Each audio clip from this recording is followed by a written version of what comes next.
Let's go now back to that power outage in Victoria. 500,000 households, you heard from Simon Love there before, issues with 6 metropolitan rail lines in Victoria. Of course, they're electric, and then chaos at intersections, I'm told, all the way down to Mornington Peninsula.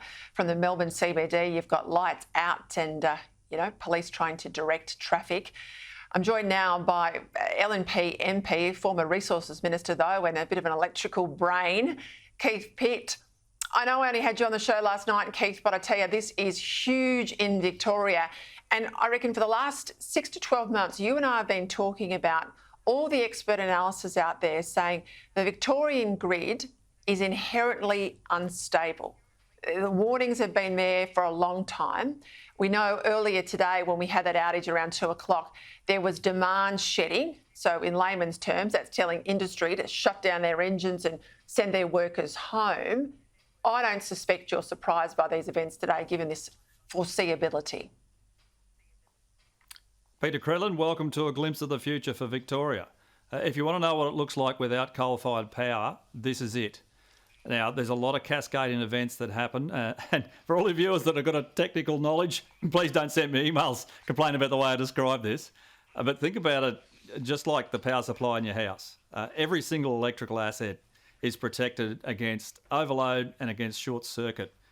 When the transmission lines fall over, you get a short circuit. It looks to protect the network by turning them off.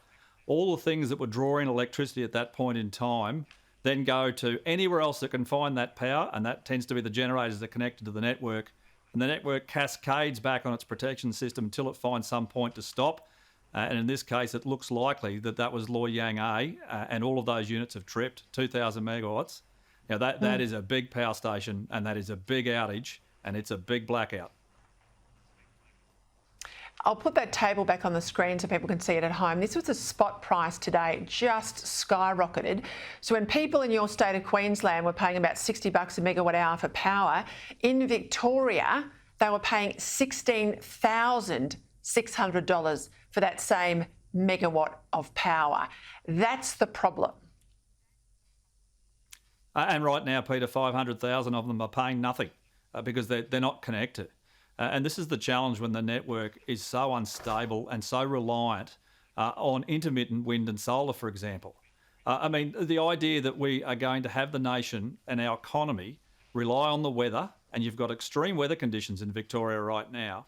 Imagine if that damage was hailstorms right throughout a couple of thousand megawatts of solar panels, which you've got in Victoria, that you simply can't replace in a short period of time. Then you've got nothing. There's nothing left. Now, they'll get Loy Yang back online depending on how long it takes. If boilers have cooled down, for example, if they've got auxiliary power, if they've got all those other things that they can get up and running and get them on quickly, you'll get your lights back on. But the last report I saw, there's over 400 faults, lightning strikes and everything else. And it's the people of Victoria that miss out, and it's industry who aren't producing anything, and their ability to pay their wages and be part of the economy is lost. I might add too, in the west of the state, we've got some pretty significant fires in and around Halls Gap in the Wimmera area. And of course, as we know nowadays, you don't have a landline, you don't have that bit of copper to your home in case of emergency. You've got a mobile, you've got a VoIP phone, a computer-based phone.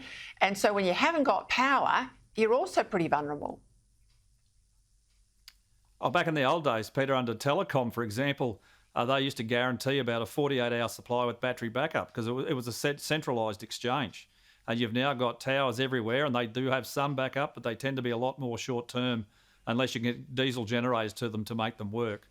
So people not only lose their power, they lose their communications and their ability to call emergency services, for example. And your point about fires is exactly right.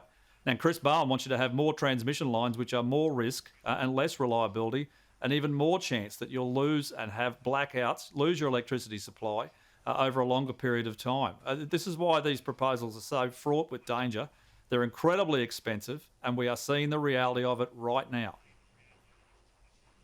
Well, Australians have got a chance to do something about it before it gets much worse. Keith Pitt, I appreciate you dropping everything to jump on tonight. I think this is a really big issue, and I appreciate your expert analysis. Thank you as always.